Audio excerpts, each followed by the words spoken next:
El 1 de mayo de 1992 estaba celebrando la misa en la parroquia de Santa María el párroco Juan Salvador Carlomagno y el ministro de la Comunión que lo estaba ayudando.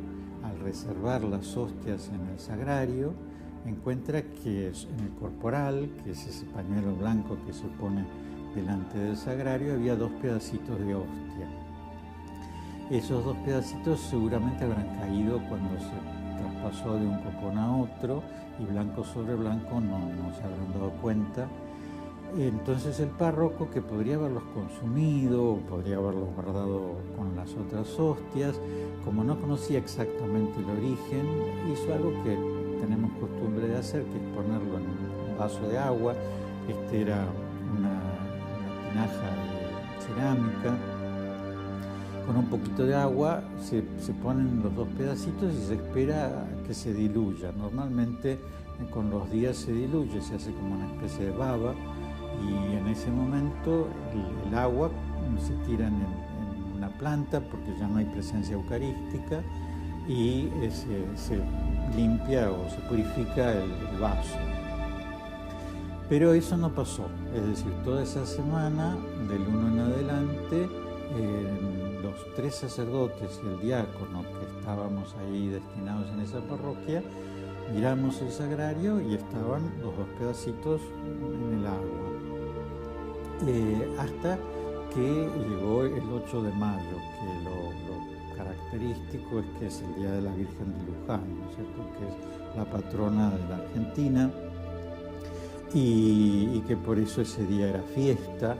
Y el párroco celebró la misa a las 10 de la mañana, y cuando terminó la misa él miró cómo estaba esto para ver si había que purificarlo, y encontró algo que era muy extraño. Él nos llamó al diácono y a mí para que lo viéramos, y era como si los 2 pedazos de hostia se hubieran unido en un solo pedazo, y esa hostia hubiera explotado. Se veía que era una explosión porque había esquirlas contra las paredes del vaso, ¿no? Y eso, había esquirlas que estaban afuera del agua y se habían como secado y ya tenían como un colorcito oscuro, pero había otras esquirlas que estaban en el agua y mantenían el color rojo pero muy subido. Y después, de adentro de la hostia había salido como una masa de carne. Bueno, para nosotros fue así, ¿no? Es decir, a la vista era eso, un pedazo de carne lustroso, era como la carne del hígado, ¿no es cierto?, que es así, lustrosa, pero la carne del hígado es violeta, oscuro, en cambio esto era rojo, fuerte, ¿no?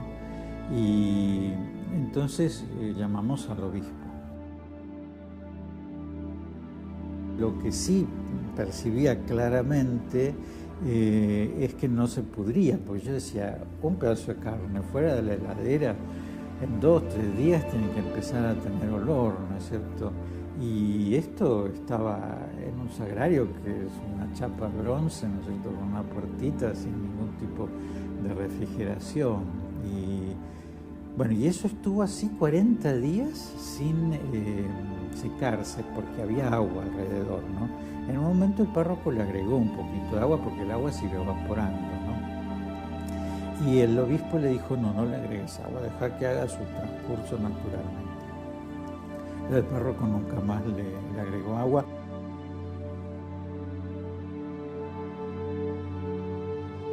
Y un diácono más joven todavía.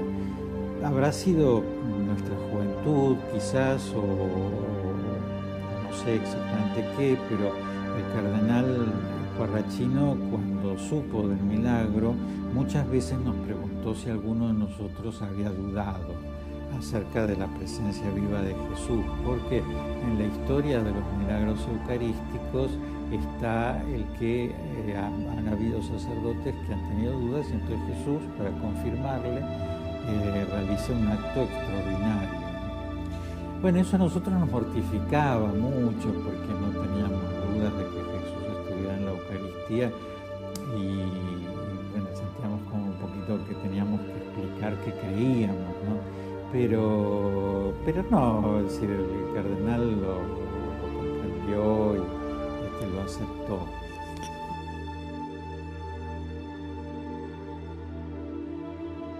Empezaron desde el principio, pero porque uno conocía a un policía, que conocía a un médico forense, que podía analizarlo, y entonces esta misma doctora que había analizado al principio lo llevó, hubo una hematóloga, creo que es, que lo analizó y que ya encontró cosas muy fuera de lo común, como que estaba vivo, pero en general nadie se animaba a firmar ningún informe, porque decían, yo sí firmo que un pedazo de carne está vivo, me sacan la matrícula, dicen, ¿no? Porque no puede un pedazo de carne estar vivo sin el organismo que lo sostiene, ¿no?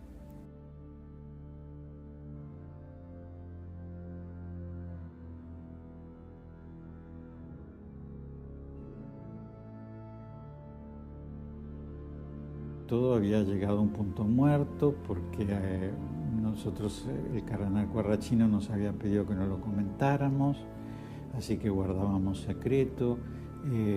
Pasaron una cantidad de episodios difíciles con el párroco, con el diácono, con el canonisto. Entra en la escena el cardenal Jorge Mario Bergoglio, el actual Papa Francisco, que fue una gracia porque esto se repitió 2 veces más, ¿no es cierto?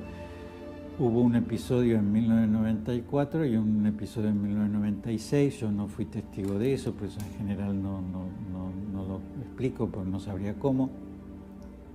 Pero sí entiendo que fueron como llamados de atención, ¿no? No dejen que esto quede en la nada. Y entonces en ese momento aparece un doctor que se llama Ricardo Castañón Gómez, que venía de una fundación de Estados Unidos con interés de estudiar las hostias estas de Santa María. Él se conectó con el cardenal Bergoglio. El cardenal Bergoglio fue muy gracioso porque, bueno, todos sabemos el amor que él tiene por la pobreza, ¿no? Y entonces le dice a este médico, ¿y esto cuánto sale este estudio, no?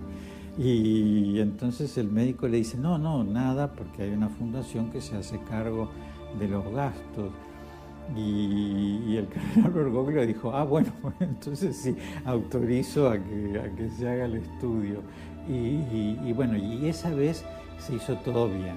Es decir, primero se hizo un estudio sobre la credibilidad de los testigos. Analizó, trajo un escribano que certificó que la muestra que se tomaba en ese momento y se ponía en un sobre era la misma que se abría en Estados Unidos, y lo llevó, yo creo que fue a un laboratorio de Texas en primer lugar, y en fines del 1999 vuelve a decirle al cardenal Bergoglio el resultado.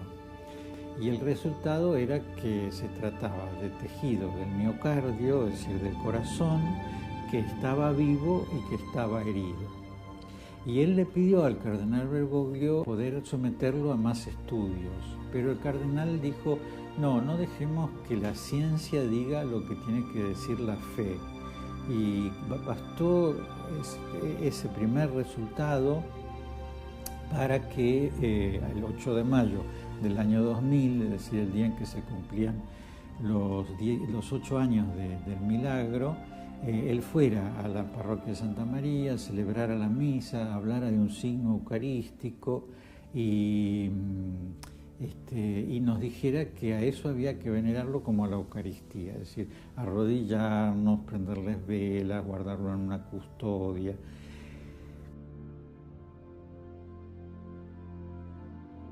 Frederick Sugibe, que vivía, ya murió también, el otro ¿no es cierto? Ricardo Castañón vive en Nueva York. Y él fue el que dio el estudio más completo y para mí muy interesante, porque habló de un corazón de una persona de 30 años que está sufriendo un gravísimo estrés, que ha recibido un golpe en el pecho, que tiene los glóbulos blancos en una forma en que está defendiéndose de una herida muy fuerte, que está vivo, que el grupo sanguíneo es AB, que coincide con el de la Sábana Santa y el de otros milagros eucarísticos. Es decir, él aclaró muchas más cosas y lo hizo sin saber de dónde provenía la muestra, ¿no? Que eso no le pasaba al doctor Castañón. Un cardiólogo italiano que escribe un libro que se llama Un cardiólogo visita a Jesús, comparando las muestras de sangre de distintos milagros eucarísticos y de la Sábana Santa con los del milagro de Buenos Aires. Encuentra que se trata de la misma persona, lo cual es extraordinario porque son siglos distintos, lugares distintos, si no tuvieron ningún contacto una cosa con la otra, ¿no?